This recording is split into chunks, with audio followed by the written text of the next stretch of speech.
नवरा जर चांगला असेल तर त्याची प्रत्येक गोष्ट ऐका, आणि आपला नवरा आपलं ऐकून घेतो म्हणून त्याला कधीच काही वाईट बोलून त्याचं मन दुखवू नका.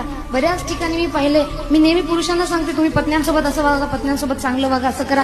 पण काही काही ठिकाणी असे की पतीला वाटते माझ्या पत्नीचं मन दुखून नये म्हणून तो तिला कधीच त्रास देत नाही, तो तिचं ऐकून घेतो. तर त्या पत्नीला वाटते की माझा पती मला घाबरतो आणि ती या गोष्टीचा फायदा घेते. बघा, एक लक्षात ठेवा, पुरुषांमध्ये एवढी ताकद आहे, त्यांनी एक जरी आपला काना खाली मारले ना, आपण 2 पावलं दूर जाऊन पडणार.